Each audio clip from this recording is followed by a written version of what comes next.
Oke, saya ingin bahas tentang penetasan burung ya. Kemarin ada yang bertanya karena ada beberapa konsumen kita itu menetaskan burung jalak.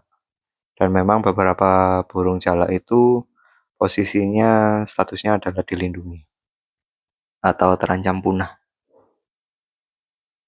Dari satu sisi, ketika ini diskusi aja ya, ketika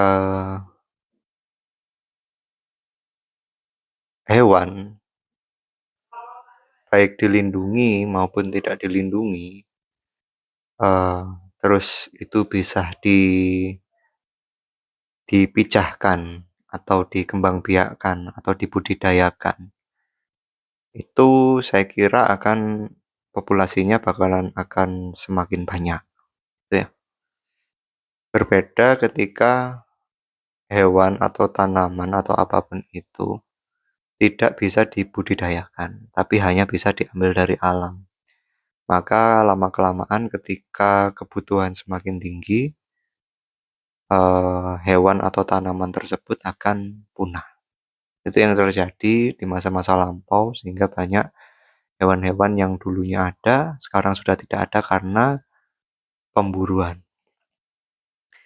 Namun ketika kita bisa membudidayakan, salah satunya contohnya adalah burung jalak, menurut saya ini, bukan menurut hukum atau undang-undang.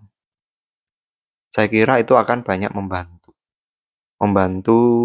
agar supaya manusia tidak lagi mengambil dari alam, tapi sudah dicukupkan dari hewan yang sudah dibudidayakan, mampu dibudidayakan, dikembangbiakkan, itu yang boleh dijual.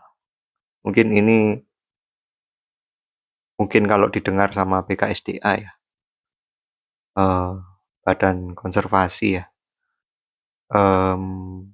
hewan yang atau burung atau apapun itu yang dikembangbiakkan atau diternakkan di dalam kandang dari awal, apalagi ditetaskan menggunakan mesin tetas. Ketika nanti dilepas liarkan di alam, itu akan sangat beresiko, dia tidak bisa mandiri. Prosesnya pun kalau misalkan diadaptasikan itu akan butuh proses yang panjang, biar dia bisa nyari makan sendiri dan lain sebagainya. Jadi kalau misalkan ada beberapa hewan yang diambil dari masyarakat, yang dia sudah bertahun-tahun ada di dalam kandang, terus dilepaskan, itu sama halnya dengan Anda membunuh hewan tersebut. Itu, menurut saya seperti itu. Jadi, saya kira perlu ada semacam regulasi. Apakah pemberian tanda atau seperti apa kepada hewan-hewan yang memang hasil dari perkembangbiakan 1, 2, atau 3 generasi, itu dilegalkan. Kalaupun nanti ada regulasinya seperti ada pajaknya atau seperti apa, ya terserah. Yang jelas percuma kalau misalkan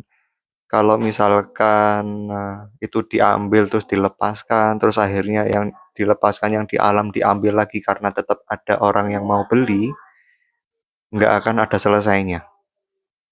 Ya harus ada usaha dari pemerintah untuk